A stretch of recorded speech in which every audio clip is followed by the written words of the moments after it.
या व्हिडिओमध्ये आपण एकनाथ शिंदे यांच्या संबंधित 10 रंजक तथ्य जाणून घेणार आहोत।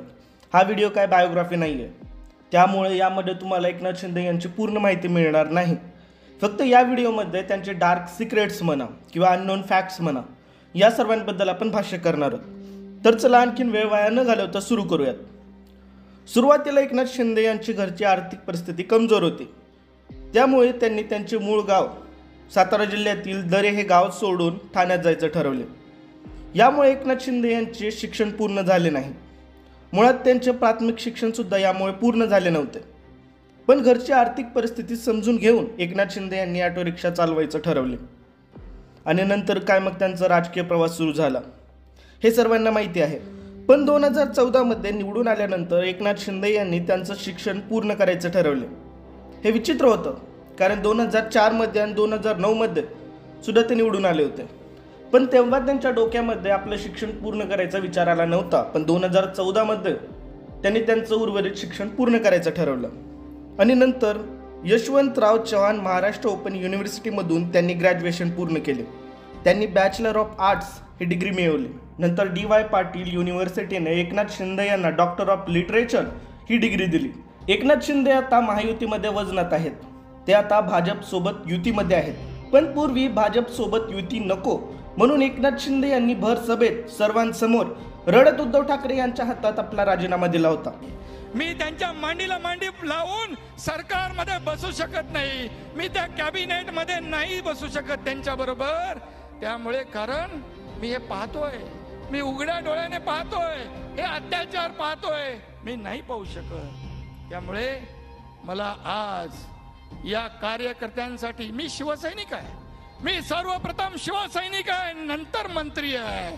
त्यामुळे शिवसैनिकाच्या वेदना आणि त्याच्या भावना मला माहित आहे आणि म्हणून मी आज माझ्या मंत्रिपदाचा, मी आज माझ्या पालकमंत्रीपदाचा मी आपल्याकडे राजीनामा सुपूर्द करतोय, तो आपण स्वीकार करावा। एकनाथ शिंदे यांनी 1985 मध्ये महाराष्ट्र कर्नाटक सीमा आंदोलनामध्ये सहभाग नोंदवले होते। तेव्हा बाळासाहेबांच्या शिवसैनिकांनी सीमा भागात राडाच घातला होता। त्यात एकनाथ दादा शिंदे पुढे करत होते, म्हणून कर्नाटक पोलिसांनी शिंदे साहेबांना बेलारी कारागृहात 40 दिवसांपेक्षा जास्त काळ ठेवले होते। या दरम्यान शिंदे साहेबांना पोलिसांनी इतर शिवसैनिकांच्या तुलनेमध्ये जास्तच फटके मारले होते, असं कित्येक जाणकार सांगत असतात। एकनाथ शिंदे हे खूप डाऊन टू अर्थ आहेत, कारण त्यांचा प्रवास अगदी तळागाळातून सुरू झाला। ऑटो रिक्षा ड्रायव्हर ते नगरसेवक ते 5 टर्म आमदार आणि नंतर उपमुख्यमंत्री आणि मुख्यमंत्री, हे सर्वांना माहिती आहे। पण तुम्हाला हे माहिती नसेल, ठाणे जिल्हा प्रमुख आणि आमदार या दोन्ही पदांवर नियुक्त झालेले ते पहिले शिवसेनेतील नेते होते। म्हणजे ते दोन्ही पद त्यांना एकाच वेळी मिळाले, असं शिवसेनेच्या इतिहासामध्ये घडलं नव्हतं। 2013 मध्ये बकरी ईदच्या निमित्ताने मुसलमानांना दुर्गाडी किल्ल्यावर नमाज अदा करण्याची परवानगी देण्यात आली होती। दुर्गाडी किल्ल्यावर हिंदू त्यांचे धार्मिक विधी पार पाडत असतात, हे खूप पूर्वीपासून आहे। पण हिंदू मुस्लिम संघर्ष होऊ नये म्हणून बकरी ईदला हिंदूंना किल्ल्यावर पूजा करण्यास प्रतिबंध घालण्यात आला होता। या घटनेच्या विरोधात एकनाथ शिंदे यांच्या नेतृत्वात शिवसैनिकांनी मोर्चा काढला। त्यानंतर पोलिसांनी एकनाथ शिंदे यांच्यासोबत 177 कार्यकर्त्यांवर कारवाई केली होती। एकनाथ शिंदे यांच्या संबंधित अशा अनेक घटना आहेत, याबद्दल आपण त्यांच्या बायोग्राफी व्हिडिओमध्ये बोलूयात। 13 मार्च 2024 रोजी एकनाथ शिंदे यांनी त्यांच्या राज्य सचिवालयातील कार्यालयाबाहेर एकनाथ संभाजी शिंदे नावाची नेम प्लेट बदलून एकनाथ गंगूबाई संभाजी शिंदे नावाची नेम प्लेट लावली। त्यानंतर देवेंद्र फडणवीस, अजित पवार यांच्यासारख्या अनेक नेत्यांनी एकनाथ शिंदे यांच्याप्रमाणेच त्यांच्या कार्यालयाबाहेरील नेम प्लेट बदलली। नंतर एकनाथ शिंदे यांनी कॅबिनेट मीटिंगमध्ये एक निर्णय घेतले, त्यानुसार 1 मे 2024 किंवा त्यानंतर जन्मलेल्या सर्व मुलांच्या सरकारी कागदपत्रांवर त्यांच्या आईचे नाव समाविष्ट करणे बंधनकारक करण्यात आले। 2024च्या निवडणुकीसाठी एकनाथ शिंदे यांनी ॲफिडेव्हिट भरले होते, त्यानुसार त्यांची एकूण संपत्ती 50 कोटी एवढी आहे आणि त्यांचा मुलगा श्रीकांत शिंदे यांच्या नावे 20 कोटी एवढी संपत्ती आहे। त्यात एकनाथ शिंदे यांच्या नावे 50 लाखाची शेती आहे, तर 27 कोटीचे प्लॉट्स आहेत। विशेष म्हणजे इतर राजकारण्यांच्या तुलनेमध्ये एकनाथ शिंदे यांनी त्यांचा पैसा शेअर मार्केटमध्ये गुंतवलेला दिसत नाही। ही सर्व माहिती myNeta.com ही एक सरकारी वेबसाईट आहे, यावरती तुम्हाला पाहायला मिळेल।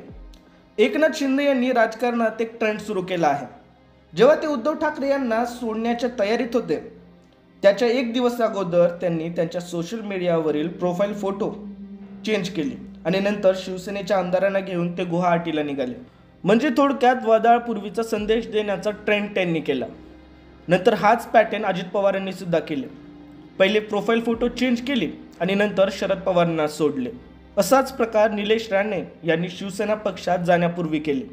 या असल्या गोष्टींमुळे TV news channels, news media आता नेत्यांच्या सोशल मीडिया हँडल्सवर सतत लक्ष देऊन असतात. राजकारण्यांचे वेगवेगळे रूप या महाराष्ट्राने पाहिले आहेत. जसे बाळासाहेबांना दारू, बियर, त्यासोबत सिगार या सर्वांचं व्यसन होतं. नंतर शरद पवारांना गुटखा, तंबाखूचं व्यसन होतं. राज ठाकरेंना सिगारेट, दारू याचं व्यसन आहे. कित्येक राजकारण्यांना तर वेगवेगळे नाद आहेत, तर काही रंगेल स्वभावाचे आहेत. अशाच प्रकारे एकनाथ शिंदे यांना पण दारूचं व्यसन असेल, यात वेगळं काही नाही. फक्त विचित्र हेच आहे की लोक रात्री चंद्रावर जात असतात, पण एकनाथ शिंदे कधी कधी दिवसात चंद्रावर दिसतात. सध्याच्या घडीचा महाराष्ट्रातला सर्वात दिलदार राजकारणी म्हणजे एकनाथ शिंदे. एकनाथ शिंदे यांचा प्रवास झिरोपासून झाला आहे, म्हणून त्यांना सर्व गोष्टीची जाणीव आहे. ते किती दिलदार आहेत याचं उदाहरण स्वतः राजसाहेब ठाकरे यांच्या तोंडून ऐका. आता मध्यंतरी पुण्याला जेव्हा पूर आला तर त्या पुरामध्ये मी त्यांच्याकडे गेलो होतो. म्हटलं त्या पुरामध्ये म्हटलं 2 मुलं म्हटलं तिथे शॉक लागून म्हटलं गेली आणि एक मूल तर त्याच्या आई वडिलांच्या समोर गेलं. एका मिनिटाचा विचार न करता त्या माणसाने त्या फॅमिलीसाठी 10-10 लाखाचे चेक ताबडतोब सँक्शन करायला लावले आणि ते पोहोचले पण त्यांच्यापर्यंत. राजकारणामध्ये राजकीय माणूस हा कंजूस असून चालत नाही. जो सत्तेवरती असतो तो माणूस मला असं वाटतं सढळ हाताने मदत करणार लागतो. ती गोष्ट, ती क्वालिटी त्यांच्यामध्ये हा निश्चित आहे, त्याच्यामध्ये काही वादच नाही. तुम्हाला हा व्हिडिओ कसा वाटला आणि यानंतर कोणत्या नेत्यावर तुम्हाला व्हिडिओ हवा आहे हे खाली कमेंट करून कळवा. अशाच व्हिडिओसाठी MH राजकारणला सबस्क्राईब करा.